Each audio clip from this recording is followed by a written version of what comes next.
Esta semana la justicia confirmó que se exhumarán los restos del poeta Pablo Neruda. Los peritajes buscan determinar las causas de la muerte del premio Nobel, quien, recordemos, falleció solo 12 días después del golpe de Estado de 1973. Su chofer denunció en 2011 que el poeta podría haber recibido una inyección letal. Vamos a conversar de este tema con el abogado querellante en esta causa, Eduardo Contreras, abogado del Partido Comunista. Muchas gracias por estar con nosotros, abogado. Gracias a usted. Abogado, ¿cómo recibe usted, primero que todo, esta decisión? ¿Es un respaldo finalmente para la causa, para la querella que ustedes interpusieron? Efectivamente, fue una solicitud que nosotros mismos hicimos al comienzo, porque nos parece que a esta altura del proceso ya está acreditado la falsedad del certificado de función expedido por los médicos de la dictadura. El certificado de función dice... Usted tiene unos documentos, sí, si quieren los mostramos. Por favor, si quiere mostrarlo. Muéstralo usted nomás. Está un poco, bueno, está fotocopiado, probablemente no se va a leer bien, bueno, pero si usted pudiera leerlo... Sí, aquí lo que dice ¿abogado? Es que Pablo Neruda murió en estado de caquexia como consecuencia del cáncer de la próstata que él sufría. Ese es el certificado de función. Efectivamente, todos sabemos que Neruda sufría un cáncer de la próstata que es el menos invasivo y del cual no estaba a punto de morirse ni estaba en estado caquéxico. Sí. Cuando hablamos por primera vez con el colega Pedro Piña y otras personas para checar la verosimilitud de los argumentos de Araya, claro, a todos nos despertó la duda por qué no sabíamos esta cosa de la inyección. Pero ocurre que la prensa de la época, la única autorizada, la Tercera y el Mercurio, que informaron de la muerte de Pablo Neruda, pero aquí dice que Neruda muere de un infarto, causado a su vez por un shock, y ese shock, dice, fue causado por la inyección que le pusieron. Es decir, Araya no mentía, la inyección existía, y está descrita exactamente como ocurrió, fue puesta en el abdomen el día domingo 23. Los medios ahí citan información que entregaba por la clínica. Absolutamente, claro. Y efectivamente Neruda tuvo fiebre, se puso morado, hay mancha donde se le puso la inyección en el abdomen, etc. De ahí pues partimos con un primer hecho incontrovertible. Aquí hay una falsedad. Neruda no murió de cáncer, murió efectivamente a consecuencia del shock de la inyección. Por eso que la exhumación es muy importante, porque nos podrá revelar si efectivamente fue toxina, bacteria, gas, lo que sea. No olviden que en esa época ya estaba en Chile el señor Berríos, el mismo químico que participaría después de la muerte de Eduardo Frei, en la misma clínica.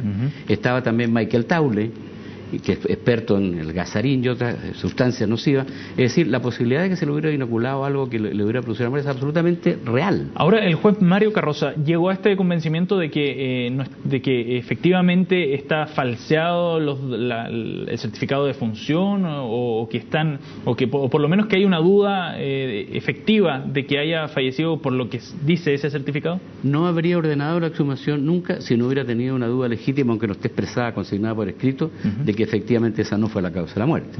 Si no, tendría ningún sentido la exhumación.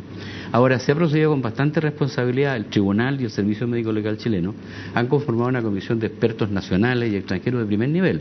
Se consultará con universidades del país y universidades del extranjero, laboratorios nacionales, laboratorios extranjeros. Pero a su vez la parte querellante, al cual se ha sumado también don Rodolfo Reyes, colega abogado y sobrino de Neruda, él y nosotros hemos aportado también una serie de nombres de expertos y peritos de Chile y del exterior de primer nivel, porque la actual tecnología hace posible descubrir, a pesar del paso de los años, a pesar de la profundidad donde está enterrado Pablo y Matilde, 40 años ya de eso. Sí, efectivamente 40 años, hace posible que todavía aparezcan en partes del cuerpo restos o evidencias de qué fue lo que efectivamente se le inoculó a Neruda y descubrir la verdad.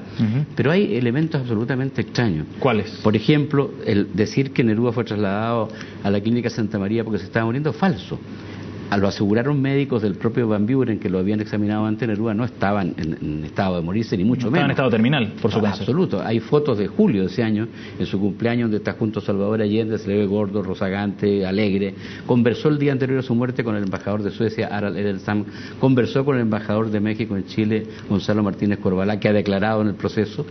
Y efectivamente estaban ajustando los detalles para trasladarlo a ese país. Ahora iba a jugar un gran papel. Abogado, ¿por qué era, cree usted, tan relevante, si es que efectivamente asesinaron a Pablo Neruda, por qué era tan relevante sacarlo del camino? Yo creo que era mirado ahora con la distancia que da el tiempo.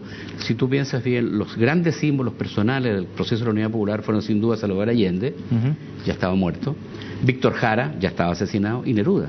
Eran los íconos vistos desde el punto de vista de la opinión pública internacional, como lo comprobamos cuando salimos. Yo estuve exiliado varios años, por eso sé perfectamente que era, en la apreciación del mundo, era la figura más importante de una época muy hermosa de nuestra historia. Era una amenaza para el gobierno militar. Evidentemente, Neruda había sido cónsul en México durante mucho tiempo, era muy, y es muy querido por los mexicanos, yo creo que tanto más que por los chilenos, vivió muchos años allá, su casa en Santiago se llama La Michoacana, por el estado de Michoacán de México, y se había transformado en figura muy relevante de la oposición a la dictadura y de la resistencia democrática.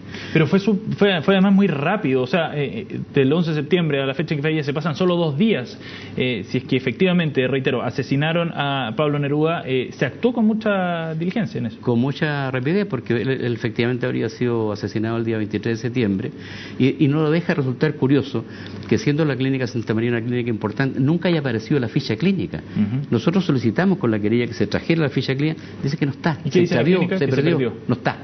Curioso. ¿Solo esa o varias durante ese periodo? No la tienen. Ya. Entonces, y él no era Juan Pérez, era uno de los 2 premios Nobel de Chile. Pero además, declaraciones de algunas trabajadoras de la época, dice que el día de la muerte de Neruda el comentario era: mataron al poeta. Tampoco hemos recibido hasta hoy de la clínica el listado completo de todos los trabajadores, para conocer su opinión, que estaban a la época de Neruda en la clínica. Solo entregaron una lista parcial en que están los trabajadores de la época de Neruda, pero que todavía siguen trabajando en la clínica, es decir, personas que no podrían declarar porque están con un vínculo de subordinación de la clínica.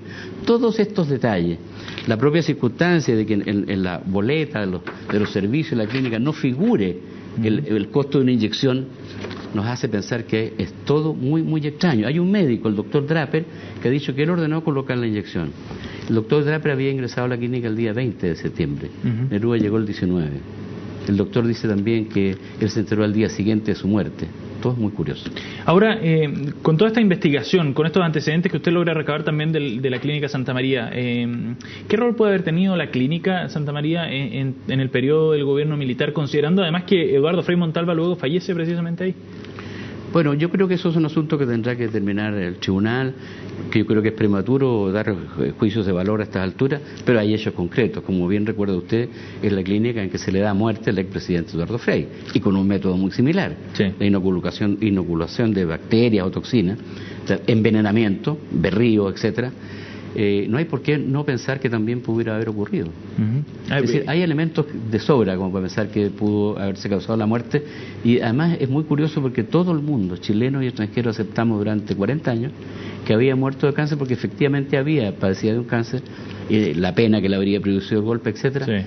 Si no hubiera aparecido Manuel Araya, quizás este proceso no habría existido. Esto nos permitió investigar, indagar y ver todas las contradicciones que hay. ¿Y por qué se creyó por tanto tiempo esta versión oficial? ¿Le parecía tan inverosímil la posibilidad de que hubieran asesinado a Pablo Neruda durante tanto tiempo? Yo creo que nunca nos pareció inverosímil, pero parecía en cambio muy verdadero, porque tenía efectivamente cáncer, había sido detectado en el 2011 en Francia, y por lo tanto, claro, uno piensa el cáncer es una enfermedad grave, puede que haya muerto, pero cuando aparece lo de la caquexia, que nunca tuvo Neruda ese estado, porque estuvo vivo, entero hasta el final, y aparece lo del llamado Isla Negra para que vuelvan, y lo de la inyección que confirma el propio médico que ordenó la inyección, nos damos cuenta que hay una tremenda mentira y que es necesario, imperioso investigar.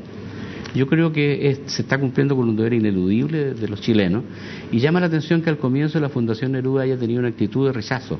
Habló incluso de una profanación, de dudar o iniciar una investigación. Yo creo que la profanación a la memoria de Neruda es no investigar la causa de su muerte. En eso estamos y esperamos que tengamos algún resultado. Se empieza a esclarecer también el asesinato de Víctor Jara. Ahora se avanza con el caso de Pablo Neruda, las conclusiones están por verse, pero comienza con eso a cerrarse una etapa, cree usted, en materia de violaciones a los derechos humanos en la dictadura. Quedan aún, para información de todos, se tramitan en Chile hoy alrededor de 1.500 causas de derechos humanos. Unas 300 corresponden a las primeras que usted conoce desde el año 98, Caravana a la Muerte, Operación Cóndor, Caravana a la Muerte, etcétera, Valle Conferencia. Pero hay 1.200 que son más recientes, iniciadas en 2009, que corresponden a 1.200 casos de chilenos, por los cuales nunca se había investigado por qué los ejecutaron. Yo creo, por lo tanto, por lo que estoy diciendo, que no es posible prever un rápido término de los juicios de derechos humanos. El propio presidente de la Corte Suprema, el señor Ballesteros, este año al inaugurar el año judicial, dijo: no hay fecha de término, se investigará hasta que se llegue a la verdad. Hay que prever que por lo menos 2 o 3 años habrá investigaciones, y qué bueno que así ocurra, para que todos conozcamos la verdad y se haga justicia.